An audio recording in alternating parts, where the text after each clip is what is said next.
I'm grateful, but I'm just so tired of this damn job. People say I'm successful, but I just don't see it that way. I think it's time for me to step up and go for my dreams. A lot of people stuck in jobs and they hate it. I don't think that's nobody's fault but theirs.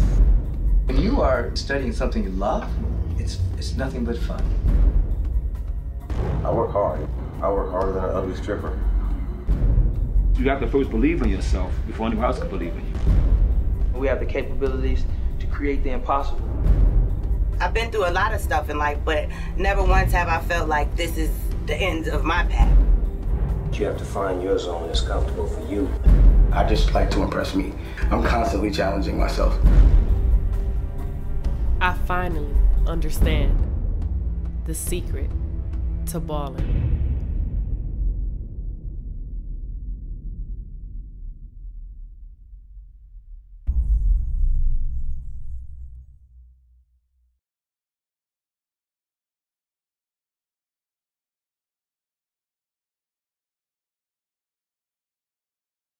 Hollywood, baby. Hip hop motivation. Come get motivated. I'm King Kenyatta, man. I just want to motivate the world like you, baby. You inspire me, baby.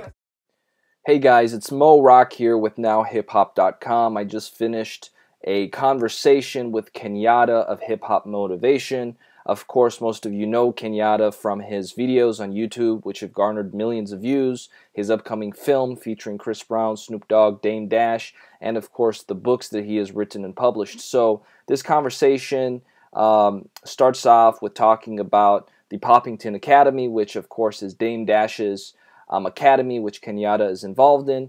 We also dived into some books, personal favorite books that have influenced Kenyatta, and of course we talk about his Hip Hop Motivation Corporation and what that means for the hip hop community. So let's dive right into it. It's definitely something you don't want to miss. I would recommend people watch it at least once, if not 2 or 3 times. It was a real joy to speak to Kenyatta, and now you guys can check out the conversation right here. Okay, so Kenyatta, I want you to speak a little bit about the Poppington Academy. The people watching this that want to get involved with it, how can they do so? And just can you give a summary of what exactly it is for the people who still don't know yet? Well, the Poppington Academy is a school where people actually can learn get hands-on training and ask Dame as well as other great minds questions about the business or their desired goal. And the website is www.poppingtonacademy.com. They can get more information there. And I've heard some people on Instagram and on different sites talking about the price of the initial Poppington Academy, which was $500 a head. But, you know, my saying is that information costs, but it pays for itself. You know, when you invest in yourselves on a higher level, what happens is you begin to get information that can help you move forward in your life and whatever you're doing. I'm not saying that it doesn't need to be 500. Doesn't need to be. It could be. I think it could be $1,000. But information costs, but it pays for itself. So don't look too much at the price of this, because you will get some great insight on how to run a successful business. And Dame did a great job the first academy. I would say. I would say that there was things that probably can be corrected, but it wasn't anything that any typical business doesn't have when you initially start anything. You know, the first time for anything, you're going to have your things that you have to correct and put in a fix for the next one. I would say that $500 to have the spirit and have the character of a millionaire is a steal. So definitely people that really want to take charge of their life, I would definitely recommend that. So I really want to talk a little bit more about the future of hip-hop motivation. We, of course, know that there's a book coming out. We know that there's a film coming out. We know that there's a huge online fan base. What are the things that we don't know yet about the future of hip-hop motivation? Well, what a lot of people don't know is that, I had a book that I released on a lower level called Think and Ball Out that we will actually be filming. That'll be a movie as well. That's the story, my story, and it's the story of how hip hop motivation started It's called Think and Ball Out. And that's where Damon Dash gave me that 17-minute interview called The Secret to Balling. That's where we got the name for our movie, The Secret to Balling, from that one interview. And I said, well, if we can interview a lot of people the same way we interview Dame and put it together sort of like a documentary. But the movie The Secret to Balling is a docudrama, by the way. It has a story underlying the different topics that are in the movie. And there's books coming out. There's more movies, more content. It's hip hop motivation is just not Dame Dash. It's all types of great minds. It's different people from all walks of life, and that's our plan, is to bring forth more information to the culture of hip hop. We have a book called Hip Hop Motivation, a book that's coming soon that I'm finishing up. I'm doing the audio of it as we speak, and that'll be out real soon. It's a little deeper than Culture Vultures because it deals more with the spirituality of business. I'm a foundation person, so I love spirit. I love the spiritual aspect of everything. So you are an author. You've penned some books. You've released some books independently. I have noticed there has been a lot of similarities with your work, and I feel like you've taken a different twist and you've added something original to concepts that are, of course, ancient. I get a little bit of Napoleon Hill from the Think and Ball Out. I get a little bit of, The Secret from The Secret to Balling. What are some books that have meant a lot to you? What are some books that you would recommend that people watching this to read? And what are some books that some of the people you've been able to brush shoulders with have been reading that you kind of got from them and you said, wow, this is a powerful piece? Because I know every author is a reader first.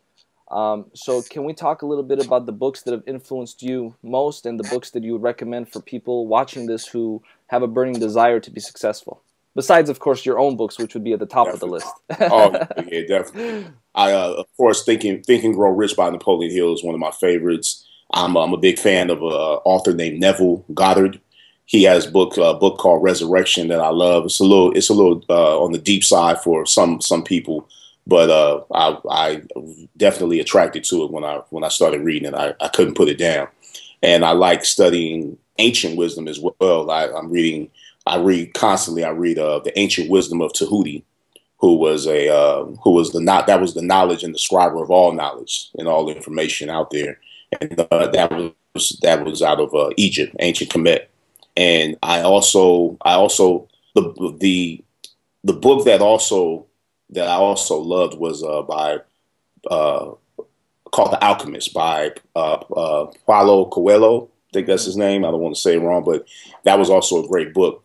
And I definitely love the autobiography of Malcolm X because that was the first book that I ever read in full. That when I was in junior high school, I read it full, and I read it over, and I read it about 3 times. And what I saw in that book was that anyone's life is open to change and open to change through commitment and through just learning. This guy.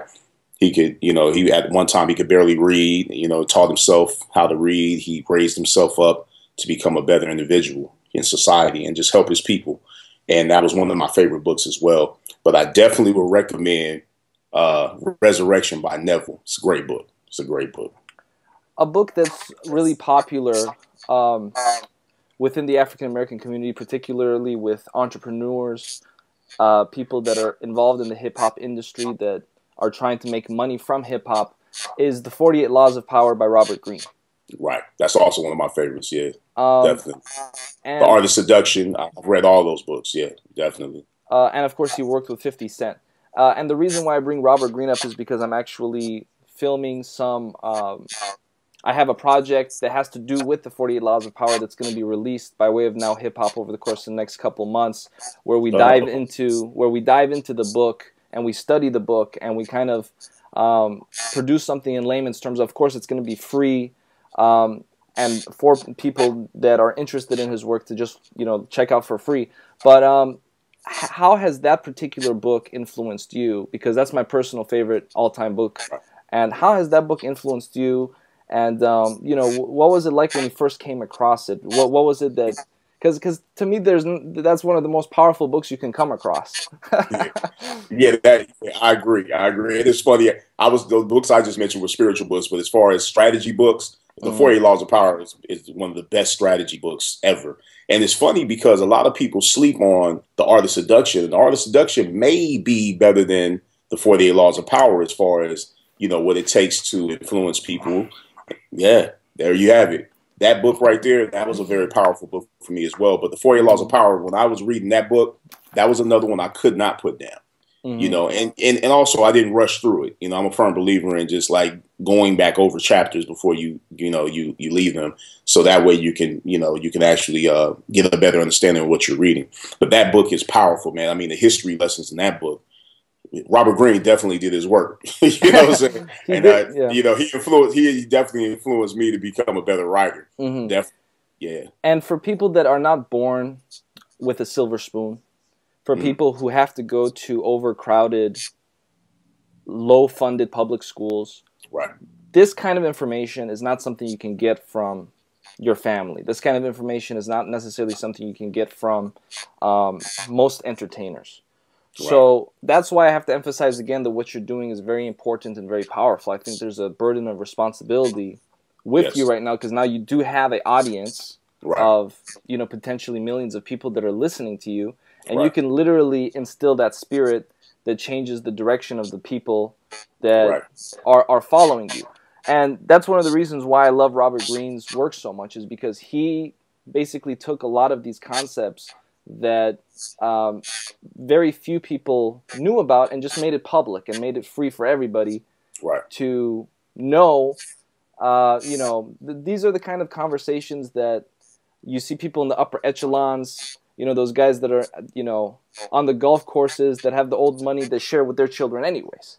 Right. But the people that were not born with a silver spoon, that were not born with that mentality, now have access to that. Another book that I want to see if, what your opinion of it is, if you're familiar with it, is The Meditations of Marcus Aurelius. Say it again. The phone. What did you say? The Meditations of Marcus Aurelius. Have you heard of? I've heard of that book and I haven't read it yet. Yeah, definitely. And because I definitely meditate. I'm a firm believer in meditation, and I have to read that book because a friend of mine's, Dr. Beckwith's brother, actually told me about that book. I got to pick that up. That's on my list. Yeah, I'll probably get that today, as a matter of fact. What is that book? How is that book for you? Well, the reason why that particular book is my all-time favorite book, tied with the 48 Laws of Power, I would say, is because it's the only time in history, in recorded human history, where we have the fortune of being able to have a microscope in the mind of a person that had unlimited power. Because it's a collection of notes that he would write to himself, and the intention of these notes was for these notes to be reminders to himself and only himself.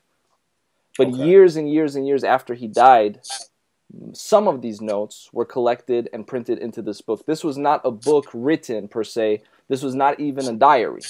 What it really was a bunch of different scribbles of points of wisdom for him to remind himself. So maybe he would scribble something here, scribble something there, scribble something there. And historians collected all of these little notes of unbelievable wisdom that he would write only for himself, and printed it and published it. So really, it's the only time that we can have a microscope in the mind of a leader that had unlimited power. And that's what makes this book so powerful. That's why it's lasted as long as it has, thousands of years, still in circulation. Because I definitely heard about that book. Yeah, a few people have told me about that book. I think I'm gonna go grab that today. As a matter of fact, I would recommend it. Yeah, definitely. Actually, Don King, the boxing promoter, he read that book while he was in prison.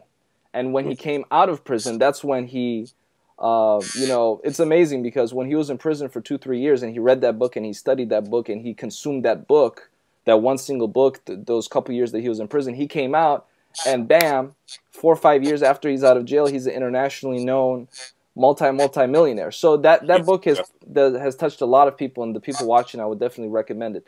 So Kenyatta, before we wrap it up, I want you to just continue to share with the people watching a little bit more about how they can get involved with Hip Hop Motivation, you know, how they can contact you personally if they want to contact you, and just the incentives of being involved with this movement.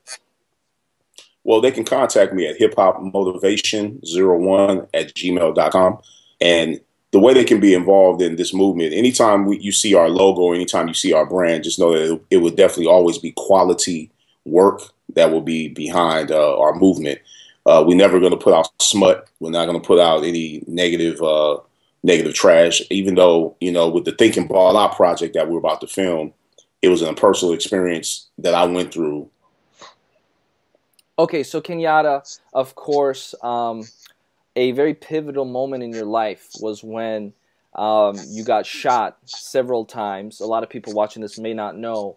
I know it's hard for you to talk about this tragic day, but if you don't mind sharing your personal experience with the audience and what happened that day, and what it meant for you, maybe you could touch the lives of somebody else who's also gone through something traumatic. Well, the day I came up with the concept, as well as the book Think and Ball Out, the concept for hip hop motivation is the day I got shot. I was shot 6 times by people I didn't know, a guy I didn't know, and I was basically left for dead. But in that situation, when I was laying there fighting for my life, when I stopped fighting for my life, that was the most peace I've ever felt, you know, because I didn't have any resistance. When I began to relax and let go and to allow, I felt the most peace I probably ever felt in my life. I was concentrating on my breathing because I couldn't breathe. I was shot in my lung, and the other lung was hit as well. I was in critical condition. When I got to the hospital, I continued to write Think and Ball Out, and as well as other projects and other things that I haven't released yet. But I just kept writing in the hospital, you know, as much as I could, because I was, you know, like I said, I was in critical condition, so I had to, you know, I had to rest a lot. And I was on morphine, you know, they have to shoot you up, you know, keep you away from the pain. But it was definitely a life-changing event, because before that, I didn't really have a real testimony of anything that's ever happened tragic to me. I've never gangbanged. I never sold drugs a day in my life, you know, and that's not bragging or anything, but I've always had a understanding of certain principles, even as a child, you know, and that's why Think and Ball Out is going to be that might be the only violence that we will see coming from hip hop motivation, is that replaying that event. You know what I'm saying? Like, you know, let's keep it real, because, you know, violence is also a part of the polarity of this world. You know, right.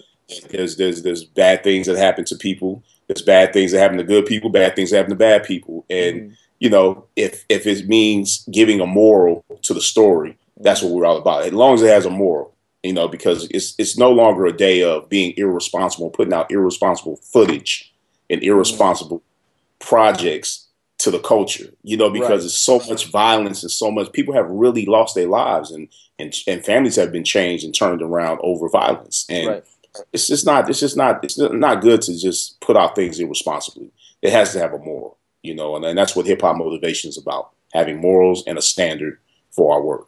And it's amazing how you took that negative experience of getting shot and you turned it into something positive, whereas some people would have taken that and gone the opposite way from that experience. Internalized it. Yeah. So that's amazing how you managed to take whatever life hits you and whatever life throws at you. And one thing I admire about you is you refuse to have a victim mentality. And I think unfortunately a lot of people, particularly within the hip-hop community, have subscribed to a victim mentality, and they're kind of their own worst enemy. What would you say to the people that live that way, that think that, you know, all the cards are stacked against them, so it's okay for them to just think like a victim because, you know, there's a conspiracy against them, and the man, so to speak, is kind of holding me down? Because I know that mentality is very prevalent. What can you do for the people that feel that way, who are their own worst enemy, that are watching this right now? Well, the first thing I tell anyone that feels that way is that things don't happen to you, they happen for you. You know, whatever happens to you in your life is happening for you in your life. You know, if you've lost a job or you feel like you're on the brink of losing your job, that's an aspect of it's time to get creative. You know, go within yourself and become creative and not competitive. See, what we're trying to do with the culture of hip hop is take people that have known to be competitive and turn them into creators. And as long as we're creating, we're working with God. And, you know, you're working with God in anyway, but creation is God.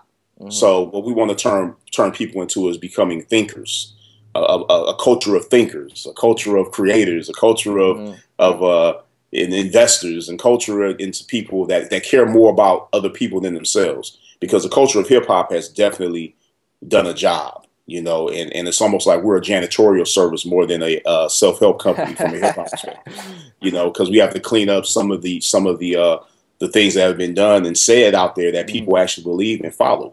So, and there's nobody that's right or wrong in the situation. It just is. And it's just something that, you know, we just create more of a balance to the approach. You know, you can listen to all those things because, I mean, I'm not even gonna lie, I like some of the grimiest hip hop you ever hear. Right. You know, I'm into some of the gangster rap. I'm into the Wu-Tang Clan. I'm into all that stuff.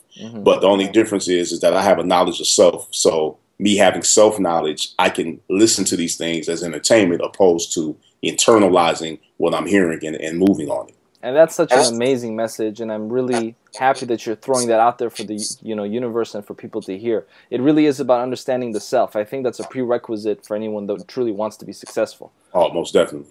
To go back a little bit to when you got shot, okay. This is just a side note that kind of shocked me because I watched one of your interviews that you recently had where you did talk about the day you got shot. And you mentioned in this interview how 2 police officers came up to you while you were on the ground in shock, not knowing what just happened to you, on the verge of dying.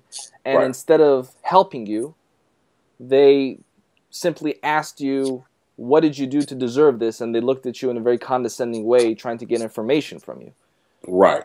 What do you even think when something like that happens? Well, when that happened, initially, I was so detached from really what was going on, but I knew what was going on. I was aware of everything that was happening to me. The guy walked up and asked me, what did I do to deserve this? I was like, nothing. I couldn't breathe and I couldn't talk. I was like, nothing. Please help me. I'm begging for my life, basically. I'm begging 2 scumbag police officers for my life to help me. Not even for my life. I'm begging them to help me.